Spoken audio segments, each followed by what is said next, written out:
Amigas, amigos, muy buenas noches. Estamos en Debate Público. Esta semana son dos temas al parecer no relacionados, pero que vamos a buscar una conexión muy importante para la realidad mexicana y para el contexto, sobre todo, de las poblaciones migrantes. Dos acontecimientos fundamentales. En primer lugar, el fallecimiento del Papa Francisco, de Jorge Bergoglio, un papa que en 12 años movió mucho más las estructuras de la Iglesia Católica de lo que se hubiera esperado. Evidentemente dejó saldos pendientes. Es un papa que prácticamente reconstruye a la jerarquía católica y buena parte de su doctrina y de su misión después de nada más y nada menos que 32 años de conservadurismo. Si tomamos en cuenta los 26 años de Juan Pablo II como papa y los escasos 7 años que estuvo Benedicto XVI, quien falleció hasta el 2022 como papa emérito. Esta recomposición del Papa Francisco es muy importante porque también puso un acento muy especial en un tema que en esta coyuntura es absolutamente importante. Es la defensa de los migrantes, la defensa de las poblaciones que tienen que salir de sus territorios, de sus países, la defensa de los derechos humanos y su crítica frontal a la política que está encabezando el gobierno de Donald Trump contra los migrantes de todos lados, en especial contra los mexicanos. Nos resulta ser una terrible casualidad que una de las últimas personas a las que el Papa vio y tuvo contacto fue al vicepresidente de Estados Unidos, a J.D. Vance, ante quien cuestionó precisamente esta política de persecución a los migrantes. Y por si fuera poco, una de las expresiones de esta política de criminalización, de discriminación y de persecución contra los migrantes se ha vuelto tema de interés nacional a raíz de la transmisión en la pantalla comercial mexicana de las televisoras de un spot de la jefa de Homeland Security, de Kristi Noem, en donde pues prácticamente nos califica de violadores, de ilegales y advierte, ahí estamos viendo este spot, que en un hecho inédito el gobierno de Estados Unidos pautó y financió en pantallas de la televisión mexicana. Sobre estos dos temas vamos a hablar y para eso tengo el enorme gusto y el placer de presentar a nuestro invitado especial en este debate público, don Julián Cruzalta, profesor de teología, fundador de Católicas por el Derecho a Decidir. Muchas gracias, don Julián. Buenas noches. Gracias por aceptarnos. Está Zulalzaga, nuestra colega, compañera, conductora de Punto de Referencia. Jesús Ramírez Cuevas, nuestro amigo, colega, periodista, jefe de asesores de la presidencia, coordinador de asesores. Y Emerson Segura. Un gusto estar aquí, general. Periodista también, director de TV Migrante. Creo que antes de entrar un poco al debate específico sobre los escenarios que plantea la muerte del Papa Francisco, vamos a ver una cápsula breve sobre la semblanza y la importancia del legado del Papa Francisco. Con profondo dolore devo annunciare la morte del nostro Santo Padre Francesco. Alle ore 7:35 di questa mattina, il Vescovo di Roma Francesco è tornato alla casa del Padre. En 1986 vivió por un año en Alemania para trabajar en su tesis doctoral. Y en 1992 el Papa Juan Pablo II lo nombró obispo titular de Auca en España. 5 años después fue promovido a arzobispo. En 2001 a cardenal. Luego, en 2013, lo que nadie esperaba. Algo que no había pasado en 600 años. El entonces Papa Benedicto XVI renunció al papado. Y con ello comenzaron las diligencias que llevaron al nombramiento de Francisco. El Papa de los pobres, Bergoglio eligió a Francisco de Asís para llevar su nombre y con él la bandera de sus prioridades. Come vorrei una chiesa povera e per i poveri. El primer viaje de su pontificado lo hizo a Lampedusa, la pequeñísima isla al sur de Italia a donde buscan llegar miles de migrantes cada año en la ruta del Mediterráneo, el mar en el que tantos de ellos mueren. Francisco visitó los Emiratos Árabes, donde se reunió con el gran imán de la mezquita egipcia de Al-Azhar. También a Irak, a Canadá, donde pidió perdón a los pueblos indígenas por la destrucción cultural y la asimilación forzada. Su último viaje fue también el más largo, 12 días por varios países de Asia el pasado septiembre. Durante su pontificado se autorizó el bautizo a personas transgénero y de los hijos de parejas homosexuales. En 2023 organizó un almuerzo con personas de escasos recursos y se sentó a la mesa con un grupo de mujeres trans. De entre los últimos nombramientos, Francisco designó a la monja Rafaela Petrini como gobernadora del Vaticano. Sin embargo, otorgar a las mujeres roles más importantes y de mayor responsabilidad al interior de la Iglesia quedó como una visión que parece aún lejana. El Papa Francisco había hecho su última aparición en público este domingo para dar el mensaje pascual, llamando al desarme, al alto al fuego en Gaza, a la liberación de rehenes israelíes. Cari fratelli e sorelle, buona Pasqua. Francisco no descartaba la posibilidad de renunciar a su puesto. Su salud y su cuerpo lo desafiaron constantemente, pero continuó con su agenda hasta el último día, tras 12 años de pontificado. Hasta ahora, el más progresista. Regresamos después de esta semblanza breve. Don Julián, gracias por estar con nosotros. La pregunta obligada, que también la abro para todos los compañeros y compañeras de este debate, es: ¿sí fue el Papa más progresista de los últimos años? Sí, después de un largo invierno, el gran periodo de Juan Pablo II y la continuación con Benedicto, sí se nota el cambio de ideas, de teología, de fundamentación. Y en este aspecto, el Concilio Vaticano II en los 60 plantea abrir la Iglesia al mundo, porque la Iglesia fue como de avanzada hasta el Renacimiento, de las artes, de la búsqueda de las cognitivas, pero a partir del Renacimiento le tuvo mucho miedo a la modernidad. La palabra modernidad se volvió enemiga de la fe, y entonces con el advenimiento de Juan Pablo II, todo el asunto de la razón pasa a ser como sospechoso de herejía. Entonces, un papa que vuelve y su primera carta encíclica es Lumen Fide, la luz de la fe, vuelve a hablar de fe y razón. Benedicto deja el primer borrador de esta encíclica, ya lo deja avanzado, pero Francisco no lo tira a la basura, lo retoma, mete sus ideas. Benedicto era muy contra el relativismo y le daba miedo a la modernidad. Se perdió la verdad de la Iglesia, entonces la encíclica por ahí va a ir, un ataque más a la modernidad. Y Francisco reconcilia fe y razón. Entonces, el primer documento eje, las encíclicas son como los ejes del pontificado, por eso puede decir que es progresista, porque le corrige a otro papa, la mirada es el mismo tema, fe y razón, pero sin miedo a la razón. Francisco viene de ser profesor universitario, químico, entonces no le tiene miedo a la razón. Esto es en el 2013, en el primer año de su pontificado, y en el 2015 traerá la gran encíclica que va a marcar su pontificado, que es Laudate Si, sobre la casa común. Ningún papa había querido llevar un documento pontificio a estos temas porque les da miedo el tema que los acusen de panteísmo. Dios es todo.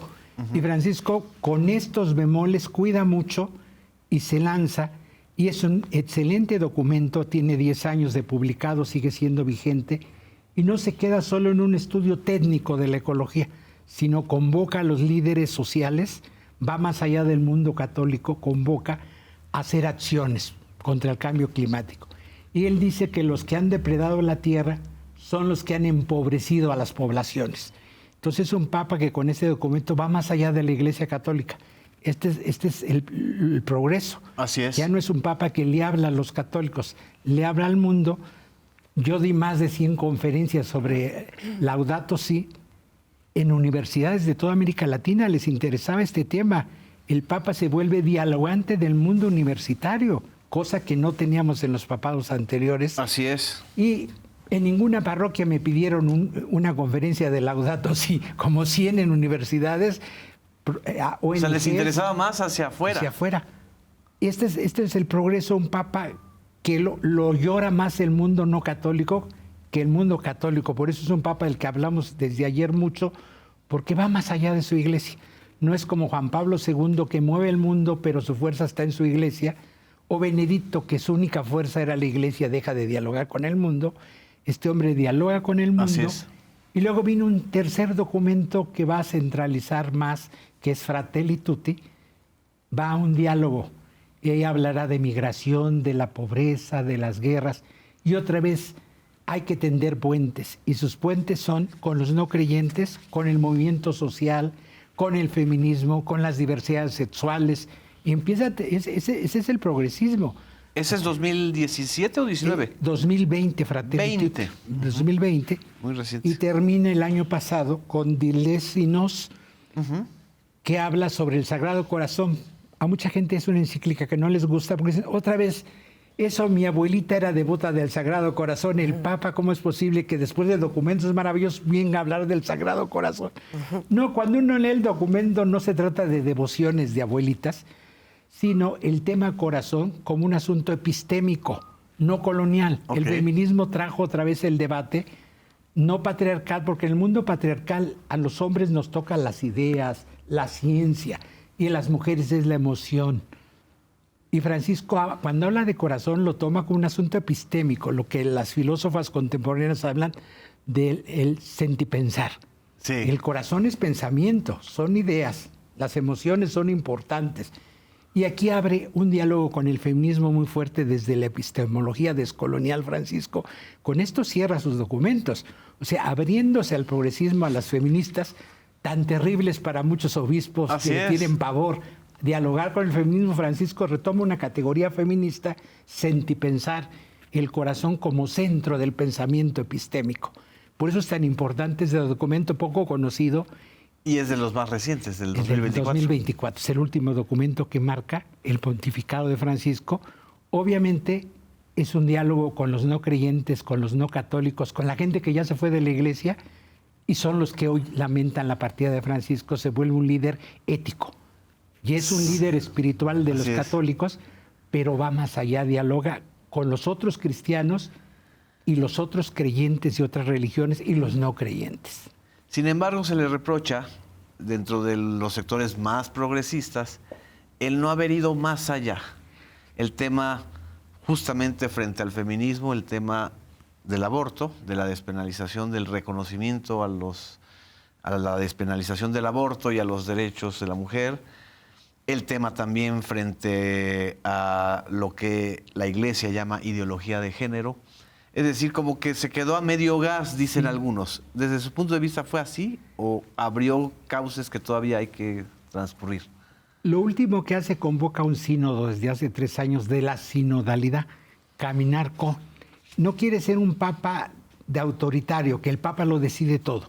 Convoca a dialogar a su iglesia y se hacen documentos por países.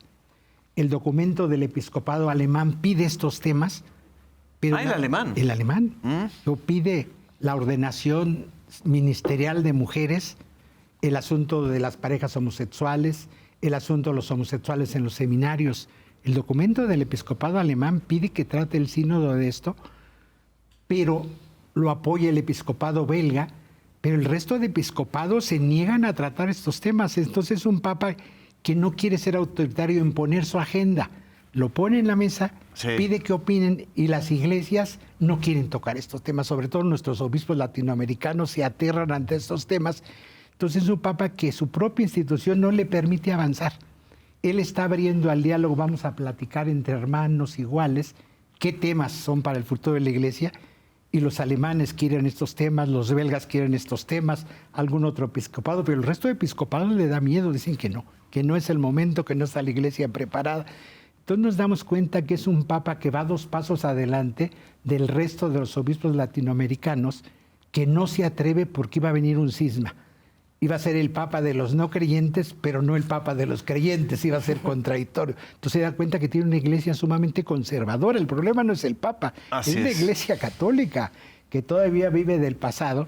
Y nuestros obispos mexicanos, ni qué decir, ellos aterrados ante estos temas, quedan temas pendientes. El Papa, ¿qué es lo que hace ante el no rotundo de la mayoría de los obispos tocar estos temas? Hace cambios institucionales de gobierno en el Vaticano, mujeres al frente de dependencias vaticanas, pero ese no es el tema de fondo. Así es. El tema de fondo es la cosa sacramental. Hace unos años un obispo me comentaba que le hizo el examen a niños para la confirmación y le preguntaba a una niña cuántos sacramentos hay. Y la niña le dijo, 7 para los hombres y 6 para las mujeres. Y el obispo me decía, dile que no, porque el orden sacramental no es para las mujeres. Y es un tema pendiente, ese es de fondo. Claro. Ese es de fondo. No que las mujeres tengan algunos cargos en el Vaticano, sino que puedan instrumentar el sacramento. Una institución en siglo XXI que les niega ser sacerdotes. El sacerdocio a las mujeres por el simple hecho de ser mujeres. Es una iglesia que todavía mira al pasado muy fuerte y es un tema pendiente. El otro tema pendiente que Francisco movió, pero no logró mover, el asunto de la pederastía clerical. Exacto. Hace unas semanas disolvió el Sodalicio Peruano, que es una institución como los Legionarios de Cristo. El fundador abusó de cientos de niños. Así es. Y Francisco lo disolvió con un decreto firmado por él, aprobado por él, donde se disolvía la parte femenina y masculina de esta congregación religiosa. Antes de irse hizo esto, hizo muchas cosas, pero no logró desarmar la complicidad. Este es un problema muy serio. Sí. Y en el fondo... Es como un cáncer dentro de la institución. Pero tiene varias causas. Una es el clericalismo, que Francisco combatió tanto. Mientras te hace casi sagrado el sacerdote y esta mirada de besar manos y toda esta parnafernalia al lado del sacerdocio, la misoginia, las mujeres no importan, los niños siguen siendo objeto, no tienen derecho, los niños y las niñas son cosas que tienen que obedecer a sus padres. Todos esos problemas son serios de la iglesia. Va a venir el problema de la pederastía, que los obispos latinoamericanos y sobre todo los mexicanos quieren confundir con el tema de diversidad sexuales, que no es lo mismo. Exactamente. Pederastía. Nos quieren llevar. En esa trampa nunca cayó el Papa. No. O sea, nunca lo vinculó. De hecho, el año pasado, el episcopado italiano, que es un episcopado muy fuerte, y uno de los candidatos para próximo papa es el presidente, un cardenal presidente del episcopado italiano, sí, sacaron un documento a prueba 3 años donde admite homosexuales a los seminarios, cuando el régimen general es no. Si alguien dice que es homosexual no puede entrar a un seminario. El episcopado italiano, consultando a la doctrina de la fe y obviamente al Papa, sacó este documento a prueba 3 años donde admite homosexuales. O sea, son de los cambios que Francisco logra hacer a finales del año pasado. Sale el documento. O sea, romper con la hipocresía, porque a final de cuentas homosexualidad hay en la iglesia desde hace muchísimos años. Sí. Pero estaban en el closet. Yo hace años, los dominicos hace 20 años tuvimos un conversatorio mundial. ¿Qué le vamos a decir a una muchacha, a un joven que nos diga que quiere ser dominico o dominica y que nos diga que es lesbiana o homosexual? Así es. Y el acuerdo fue, nos hubiéramos perdido muchos santos los dominicos si le hubiéramos dicho que no. Le vamos a exigir lo mismo que a los heterosexuales. Y Juan Pablo II pidió que el documento se bajara de internet, de la página oficial de los dominicos, que fuera privado, que eso no podía aparecer en un documento de la iglesia. Y esto es lo que logra el episcopado 20 años después, italiano, en un documento que está en internet, oficial. Dijo, este es Francisco, que tiene estos intentos, pero tiene una iglesia ultraconservadora. El problema son que la gente que piensa diferente ya se fue de la iglesia católica. Es con la gente que dialoga a Francisco, que hoy despide a Francisco, y mucha gente católica, por ejemplo en Norteamérica, pues está de fiesta con la muerte de Francisco. Así es. Les abre una mirada de un nuevo papado y van a luchar por imponer sus candidatos con esta otra mirada. Obviamente que es un personaje contradictorio. Ahí está Peter, hay el norteamericano, ¿no? Sí, y que va a mover mucho ahora, pues es el cardenal de Nueva York, que es aliado de Trump y asesor. Exactamente. Y ultraconservador. El nuevo arzobispo de Washington, pues lo pone Francisco, es un cambio, pero va iniciando. El que mueve todo es el cardenal de Nueva York, que es ultraconservador. Raymond Leo Burke, ¿no? Sí. Sí. Bueno, ese no es el de Nueva York. No es el de Nueva York, ese es otro. Este es otro, este es un hombre que usa ropas antes del concilio de capas de 20 metros y sale como en un desfile de modas. Es antihomosexual y uno lo... Y quiere que las misas sean en latín otra vez. Que sean en latín y con toda la parafernalia preconciliar. Ahí está Raymond Burke. Este es otro. No, el cardenal de Nueva York es otro.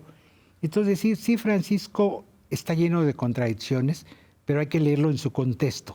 No puede hacer más, no puede ir solo y decide no ir solo, porque iba a volver al modelo de Juan Pablo II, un papa autoritario, que yo decido todo, no veo a nadie, no oigo a nadie. Y Francisco combatió ese modelo, entonces no podía caer en esto y se queda a medias. Para algunos habló mucho, hizo poco, pero que no podía hacer más en este contexto. Así es. Azul. Yo creo que no voy a hablar yo desde la perspectiva religiosa ni del rol que juega Francisco dentro de una necesaria evolución o que se veía necesaria dentro de la Iglesia.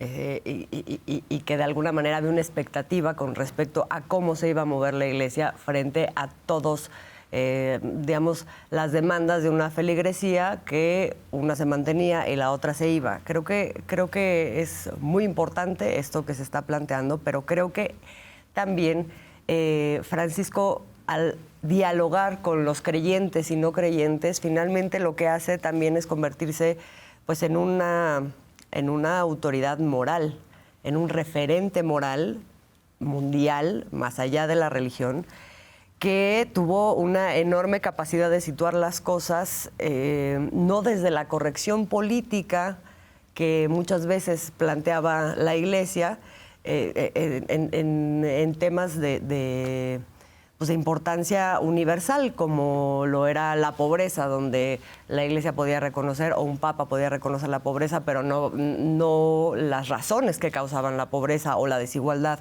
entre la gente, o podía reconocer o difundir el mensaje por la paz, pero jamás era de poner el dedo en la llaga de, cuáles eran las cosas que estaban fragmentando esa paz, ¿no? Sí. O lo mismo con el medio ambiente.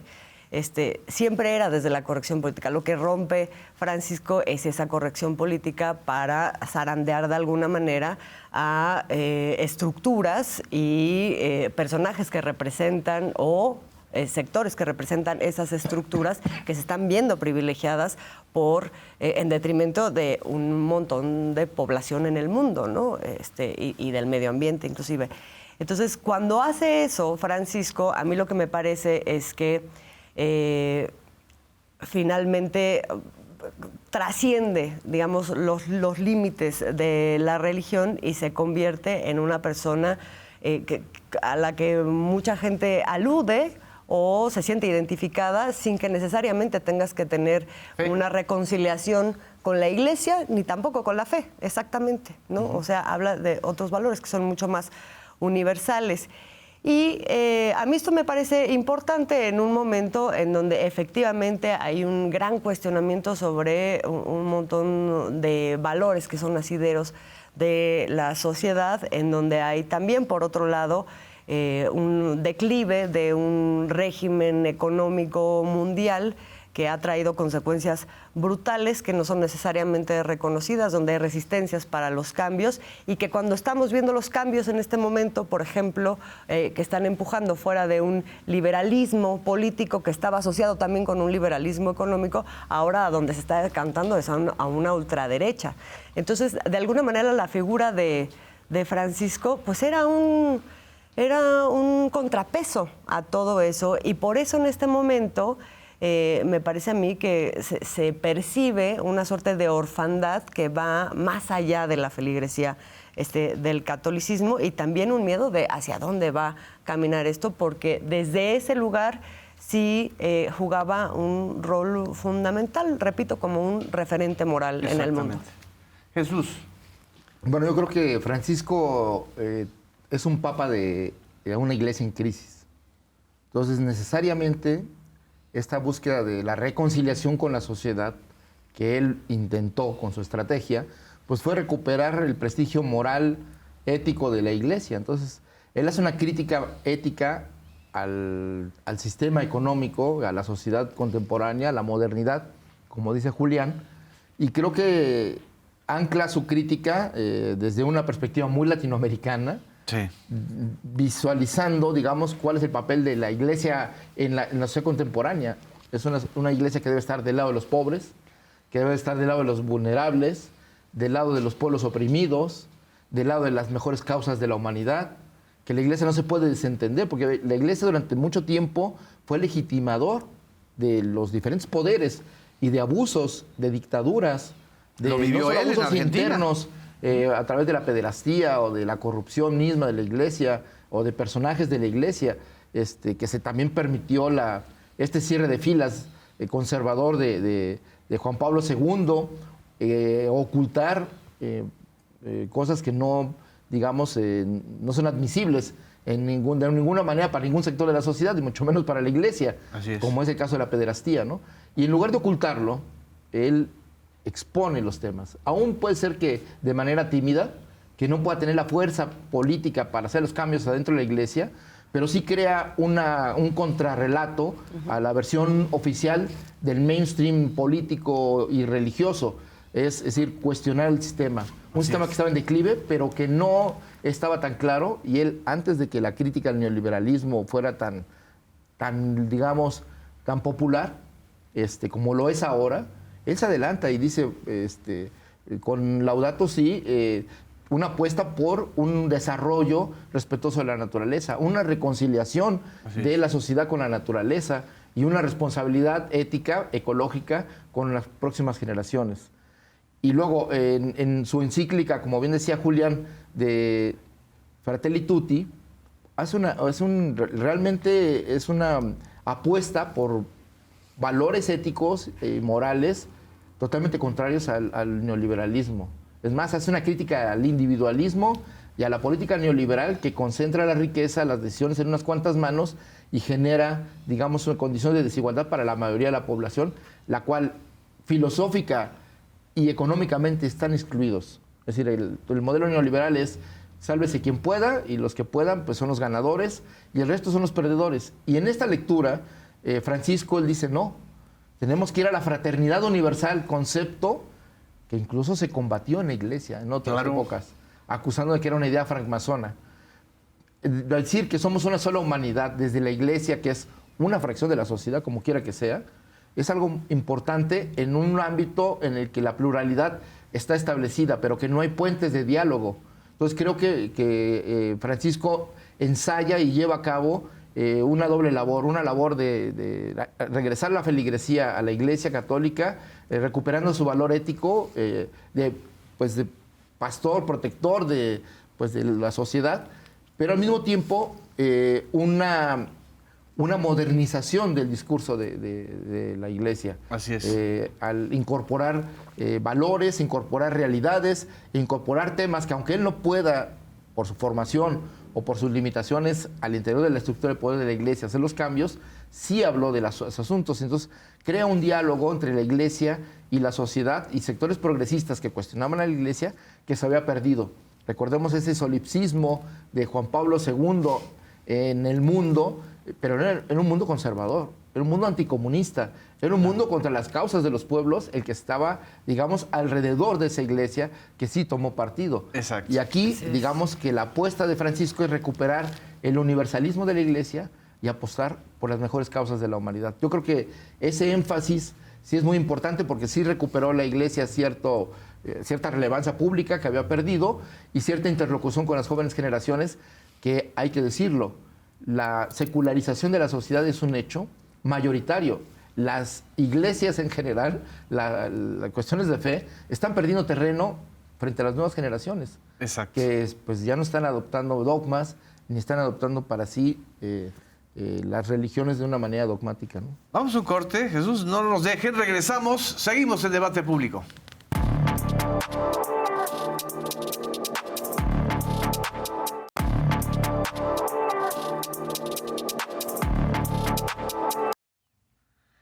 Regresamos a debate público, estamos haciendo un balance, análisis sobre el papado de Francisco y la importancia de esta ruptura que representó este periodo de él al frente del Vaticano.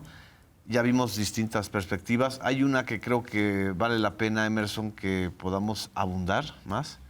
Este activismo del Papa en torno a un fenómeno global, como es el de la migración, y más recientemente al tema de la guerra en Gaza, lo que él prácticamente asumió como un genocidio. Así es, creo que sin duda el Papa Francisco, digamos, ostentó esta autoridad moral, ¿no?, en diversos espacios. Justamente creo que en el terreno de lo simbólico, ¿no?, como primer parada, creo que es muy importante esto que mencionaba Jesús, esta mirada, digamos, hacia las periferias, hacia los márgenes, ¿no? Y justamente ahí es donde, desde los últimos años, la ultraderecha que ha avanzado en el mundo, en diversos gobiernos en Europa, en Estados Unidos, en América Latina, como en Argentina, han buscado sembrar la idea de que la amenaza está afuera, de que la amenaza es el otro y que la amenaza es el migrante, ¿no? Sí.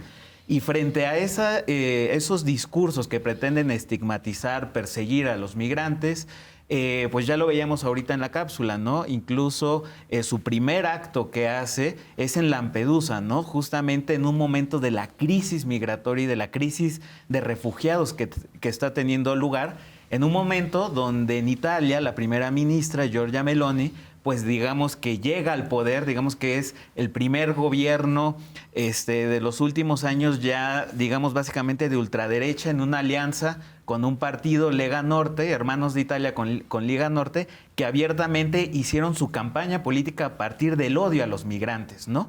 Y bueno, ese es el contexto en el que planta cara al gobierno de Giorgia Meloni. Lo hizo en diversas ocasiones con el mismo Donald Trump, ¿no? En su primer periodo lo cuestionó durísimo, ¿no? Exacto, ¿no? Y justamente en la antesala de su retorno al poder, hace 3 meses, el 20 de enero, el Papa Francisco también, digamos, en diversas entrevistas ya anunciaba, ¿no?, cómo estos discursos no solamente de odio, sino de una especie de limpieza étnica, ¿no? Y que también eso lo vincula mucho con el tema de Gaza, ¿no? Una preocupación permanente para Francisco, donde señalaba que pues no solamente se busca apartar, estos gobiernos buscan apartar, estigmatizar y expulsar a los migrantes, sino se les pretende enviar a otros lugares, ¿no? O sea, lo estamos viendo en Estados Unidos muy claramente con El Salvador, lo vemos en el mismo Reino Unido, donde están estas cárceles flotantes de migrantes, donde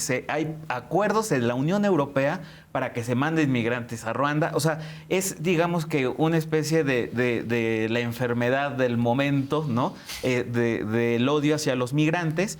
Y en el terreno simbólico, sin duda, la fuerza que yo creo que fue muy importante para Francisco fue también su reivindicación de lo popular, su reivindicación de las masas, y es ahí donde los agraviados, donde los pobres son vistos como una fuerza social. Y creo que ahí es donde es muy importante el vínculo también y la admiración que tenía el presidente López Obrador hacia el mismo Papa Francisco, ¿no? O sea, cómo esta capacidad desde un liderazgo de voltear a ver hacia otro sector de la sociedad, y que aparte son la mayoría y que son, digamos, víctimas de un sistema, pues digamos, perpetrado a partir de las desigualdades y del neoliberalismo en los últimos años. O sea, creo que ver a los agraviados, a los migrantes, ¿no? El mismo hijo de migrantes, ¿no? El mismo Francisco, estos gestos, digamos, de carácter popular, ahí su importancia, que sea argentino, que le guste, que sea un apasionado del fútbol. O sea, justamente habla en un lenguaje distinto a los papas anteriores. Eso en el terreno simbólico, ¿no? Creo que es la lectura que puedo dar de Francisco. Y en el terreno político, creo que él, me atreveré a decir, sí constituyó un cambio de régimen en el Vaticano a nivel de las estructuras de poder, ¿no? O sea, no solamente... Pero Julián nos acaba de decir que difícilmente puedes cambiar las estructuras. Sí, pero en el terreno yo creo que de las ideas y justamente en la agenda en la progresista. agenda, O sea, sí. me estoy refiriendo a las burocracias del Vaticano, ¿no? Pero ahí, perdón, pero ahí yo creo que está el debate. Yo creo que no pudo cambiarlas. No sé qué opinas tú, Julián. Sí, la estructura sigue siendo rígida, fuerte. Las cabezas, la mayoría siguen siendo cardenales. Logró romper. Hay una mujer en la de los religiosos. De las religiosas, por primera vez una mujer preside. Siempre habían sido secretarias de la institución y ahora es presidenta de una congregación. De una congregación. Pero una mujer no implica toda la estructura todavía. Sin embargo, yo quisiera destacar una cosa que me parece fundamental e histórica. La primera vez que la Iglesia Católica, porque es el representante de la Iglesia Católica, reconoce el hecho del colonialismo como iglesia. Sí. En 500 años, la Iglesia había sido convalidado todas las invasiones Fue cuando fue a pedir y perdón, todas las ¿no? guerras coloniales. El hecho de reconocer, pedir perdón a los indígenas de Canadá, de América Latina, de meterse al debate de alguna manera sobre el tema del perdón por la colonia, la conquista de América, y de África y de Asia, creo que eso es algo que lo hace romper. Pues recordemos que el colonialismo tiene dos componentes, la espada y la cruz. Sí. Entonces, el componente espiritual y cultural del colonialismo fue la iglesia. Entonces, y la religión, para destruir y acabar con las otras culturas. Entonces, el hecho de la autocrítica que hace el Papa Francisco al ofrecer perdón por las acciones de la iglesia, convalidando genocidios, asesinatos, devastación de territorios, creo que es un antes y un después, porque legitima la defensa de los derechos de los países colonizados. Así es. Y esto tiene que ver con la migración, y con eso quiero cerrar. Los migrantes son un subproducto del colonialismo. Claro. Porque lo que importaba de los territorios eran los recursos naturales, no las personas. Y las metrópolis, Europa, Estados Unidos, los imperios, nunca se preocuparon por la población ni por el desarrollo de los países. ¿Qué estamos viviendo ahora? Que el saqueo a África, el saqueo en América Latina, que impidió que hubiera un desarrollo y progreso en las sociedades, obliga a la gente a migrar por pobreza o por violencia. Así Entonces, ese quiebre que se le quiere adjudicar como fracaso a los países africanos o latinoamericanos o asiáticos, o a Medio Oriente, es un subproducto colonial. Es lo que estamos viendo con Gaza. Así Esa es una guerra colonial.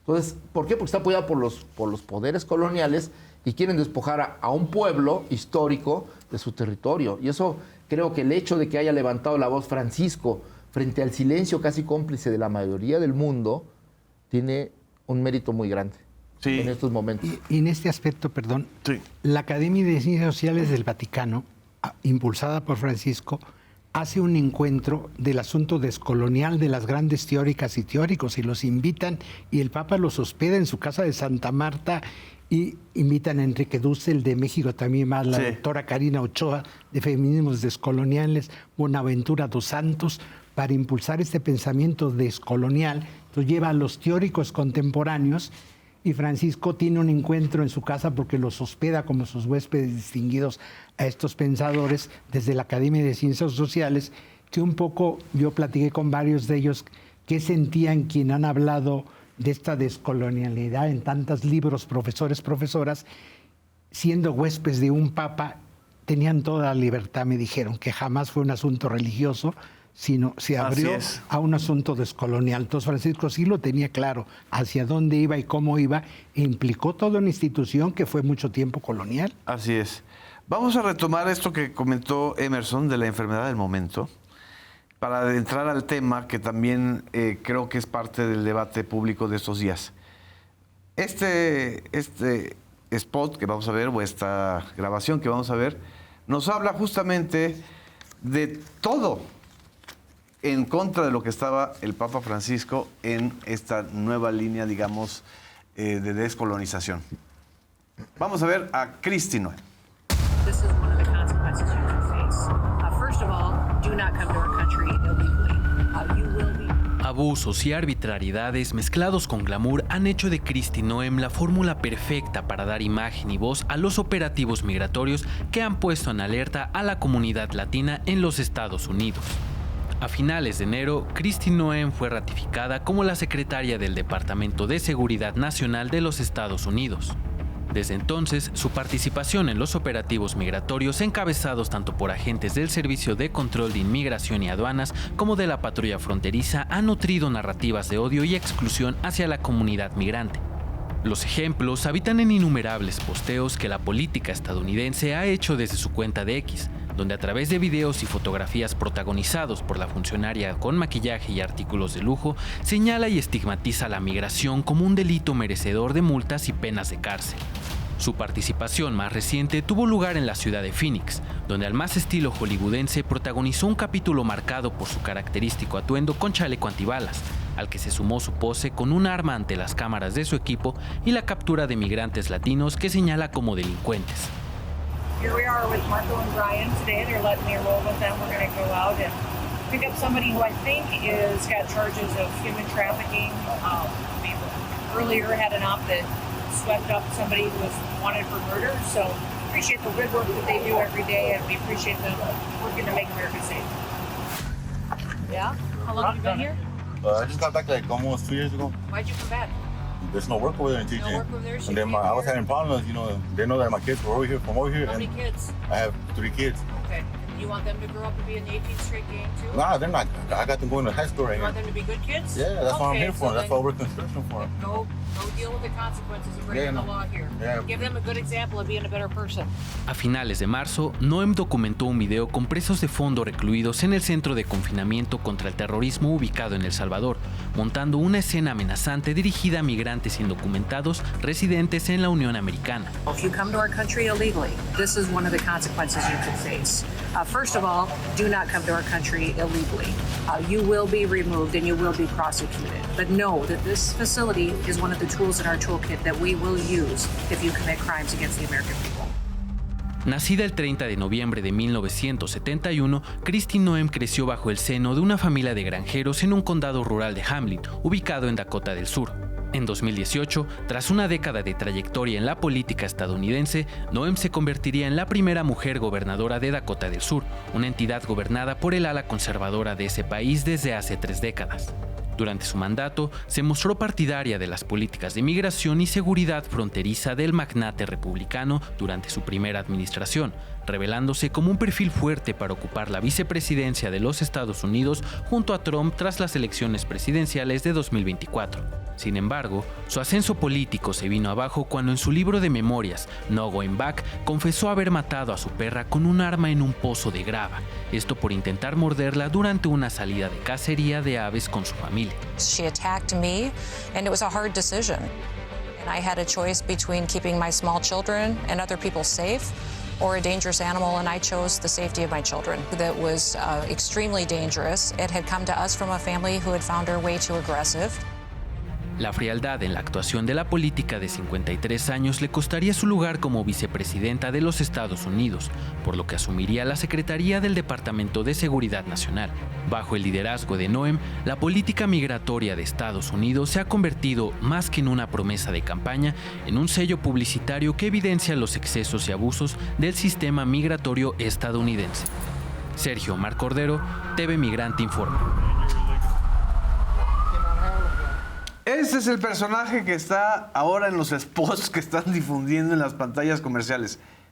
¿Qué representa Kristi Noem desde tu punto de vista? Sí, Kristi Noem, digamos que representa esta nueva ola de personajes neotrompianos. O sea, había personajes del Partido Republicano, sobre todo en la administración Bush, ¿no? Que durante años habían formado parte del ala tradicional que incluso estudiaban en ciertas universidades y eran reconocidos en el círculo político de Washington. Pero en esta segunda administración Trump, la primera fue muy atropellada en cuanto a los nombramientos del mismo secretario de Estado. O sea, hubo muchos cambios. Y era gente outsider, ¿no? O sea, incluso venían muchos del sector privado. Pero estos nuevos cuadros, si se les puede llamar, ¿no? De esta ala neotrumpiana, son personajes muy radicalizados, ¿no? Con una mirada ultraderechista, conservadora, ¿no? Y supremacista, también de una visión de un Estado en su conjunto, ¿no? no es casualidad que Kristi Noem pues esté a cargo pues de la cartera más importante en cuanto a temas de seguridad nacional, porque la migración la ven como un tema de seguridad nacional. Y Kristi Noem, pues ya vemos estos videos en redes sociales como pues no solo pues sí persigue a los migrantes, pero también hay un tono como de humillación, ¿no? De generar y digamos de sembrar la semilla de lo humillante, de estigmatizar y lo humillante que es ser migrante, ¿no? Lo vemos en el tema de El Salvador, de los tatuajes, de los pandilleros, ¿no? O sea, justamente creo que representan desafortunadamente pues la visión más acabada de este modelo trumpista, junto con J.D. Vance también, que es el actual vicepresidente, un vicepresidente que sí está teniendo articulación y capacidad política, a diferencia de lo que también sucede con los vicepresidentes en los Estados Unidos. Y en ese sentido creo que es, por decirlo menos, ¿no? Es grotesco, ¿no? Que hoy estemos en esta discusión hablando de Kristi Noem, pues a partir de estos spots, de esos spots que están siendo insertados en el duopolio televisivo mexicano, en el ecosistema mediático mexicano, también en un momento, hay que decirlo, donde pues Estados Unidos, en cuanto a las televisoras, pues bueno, si bien tiene aliados tradicionales como Fox News y otros medios conservadores, pues parece que Univisión y Televisa desde luego se han replegado al flanco trumpista, incluyendo esta entrevista al inicio de la administración de Trump que hace Enrique Acevedo, donde pues no cuestiona a Donald Trump, no le cuestiona su discurso antimigrante y xenófobo, y por el contrario, pues se pone básicamente de tapete, ¿no? Así es. Azul. Nada más añadir a esto que plantea Emerson el hecho de que es una política del show. O sea, es el show business y es la publicidad. Porque la crueldad con glamour, como dice también. Exacto, o sea, pero hay una cosa que son los hechos y otra cosa es esta política de publicidad. O sea, uno no está viendo las grandes deportaciones ni números con respecto a las expulsiones de migrantes en Estados Unidos que sean muy diferentes a lo que se había visto antes. Esto no ha crecido, de hecho ha disminuido. Sin embargo, cada que hacen una de ellas la hacen valer y la hacen, claro, le dan una dimensión mediática absoluta. La hipermediatizan. La hipermediatizan, y esto tiene un propósito, y es un propósito efectivamente político y simbólico que tiene que ver con dejar la semilla de un discurso, de un relato de odio discriminatorio, en donde lo que están haciendo es alimentar pues toda una animadversión social frente a ciertos sectores de la sociedad, particularmente los migrantes y los mexicanos, ¿no? Entonces, por eso es inaudito que, o sea, si este es el propósito, en este contexto en el que estamos viviendo, en donde además se están intentando alcanzar equilibrios de una manera muy frágil, muy delicada, ¿cómo es posible que en televisoras nacionales, que por más que sean concesiones privadas, tienen una responsabilidad social pública? Precisamente por eso, porque son concesiones de un bien público, ¿no? Y son concesiones de un bien público. O sea, y de un asunto de seguridad nacional. Así es. En Estados Unidos sí es un asunto de seguridad nacional. Que estemos viendo lo que estamos viendo ahora, eso es, me parece a mí que es inédito, eso nunca había sucedido. Jamás en la historia de la televisión mexicana concesionada habíamos visto esta especie de desafío, además muy a lo Trump, ¿no? Muy injerencista, intervencionista y muy de tapete, pues, de una empresa que se ha vuelto una especie de empresa binacional, ¿no? Jesús. Bueno, yo creo que no sabemos si es el fin de una época o el inicio de otra. Finalmente son los estertores de lo que no acaba de morir y pues lo que empiezan a hacer o que están haciendo y no se acaba de consolidar. Porque en esta estrategia mediática que parece más una campaña permanente política, ¿no? Hay, digamos, una especie de esquizofrenia. Los hechos contradicen el discurso, pero el discurso está armado con todos los recursos de la televisión y el cine, y entonces te presentan una cosa que no es verdad como verdadera. Pero ¿qué hay detrás de ese discurso no verdadero o posfáctico o posverdad o fake news permanente que es una especie de neocolonialismo o revitalización del colonialismo, un descaro total de declararse prácticamente potencia mundial y disponer del mundo de acuerdo a los deseos y necesidades de una sola nación, algo que ya no es posible. Así es. La globalización misma que detonaron Estados Unidos ya hacen imposible la hegemonía de un país sobre el resto del planeta, pero lo que estamos viendo es que este intento de recuperación o esta recuperación del discurso colonial de Vance ahí frente a Zelensky diciéndole, no nos agradeces nuestra tarea de liberar al mundo, ¿no? Es lo mismo que decían en el siglo XIX. ¿Y qué nos vas a ofrecer a cambio? O en las guerras mundiales, Estados Unidos, diciendo la carga del hombre blanco, de la que hablamos en otro programa, esa tarea del occidente para liberar al mundo salvaje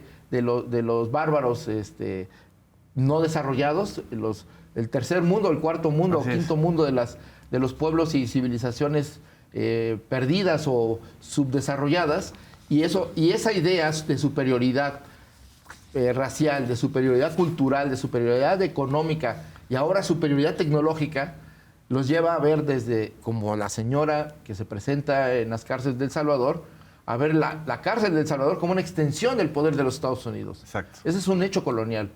Venir al CIR con esos spots a ofender a los mexicanos, criminalizar a los migrantes, pues eso es una ofensa, pues sí, al pueblo de México, pero también es un hecho colonial que no se debe permitir, claro, porque ese discurso es un discurso de odio, es un discurso discriminatorio, pero también es un discurso injerencista.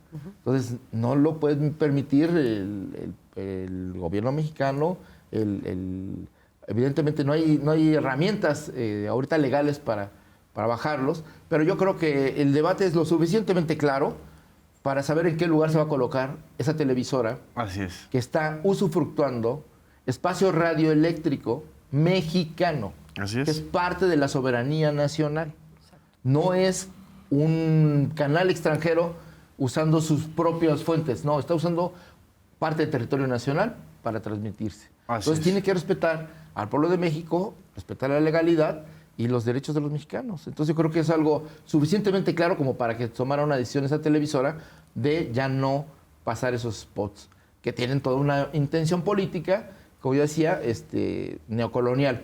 Pero además yo creo que estamos en un momento en el que este es por un lado el discurso que, digamos, contradice la realidad, pero en la realidad, y que eso es algo parte del balance de los primeros 100 días de Trump, es el hecho de que se revela un actor político, económico y social que estaba semioculto, que es China. Y entonces, en su afán de empoderarse frente a China, la política de Trump lo que ha hecho es que el mundo voltee a China.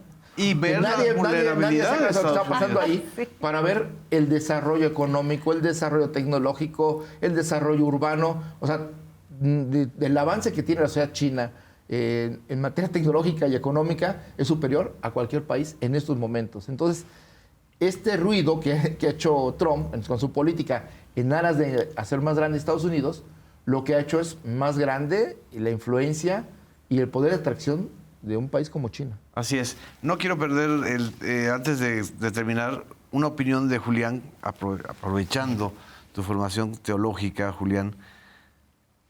Kristi Noem es la quintesencia del WASP, del blanco anglosajón protestante, es decir, de toda esta ideología que es el sustrato del trumpismo. Sí, de estas, porque hay una mirada religiosa también en esto, claro, muy fuerte, colonial, neocolonial, y junto a la producción simbólica, pues va la producción material unida. En la colonia hubo una producción simbólica muy fuerte. Por eso esta publicidad, estos spots son importantes, porque siempre es la producción simbólica con este lenguaje tan fuerte, y la religión trabaja con producción simbólica, y en la colonia unida la producción material forman una cadena. Entonces representa esto neocolonial muy fuerte, y es todo lo contrario de lo que hablamos de Francisco. Francisco representa esta producción simbólica desde lo no colonial, y aquí volvemos a lo colonial, que va a tener iglesias que acompañan este discurso, por supuesto. Hay muchas iglesias de este bienestar material fuerte, sin ética. Ética es de la parte razonable de la humanidad, dar razones. No hay razones Así más es. que la colonia. Hay denigrar a la persona, destruir pueblos, economías, todo fundado en un bienestar fantasioso de un privilegio de una pequeña clase blanca minoritaria. Por eso representa eso. Y si hay un discurso religioso, eso es lo terrible, impactante, y es con marketing que así funciona la producción simbólica unida a los productores materiales. Esa es la colonia, así funcionó 300 años de colonia española. Este neocolonialismo funciona con sus iglesias. Así también. es, se nos fue el tiempo, por desgracia. Pues muchísimas gracias, Julia, muchísimas gracias a todas, a todos. Nos vemos en la próxima emisión de Debate Público. Hasta la próxima.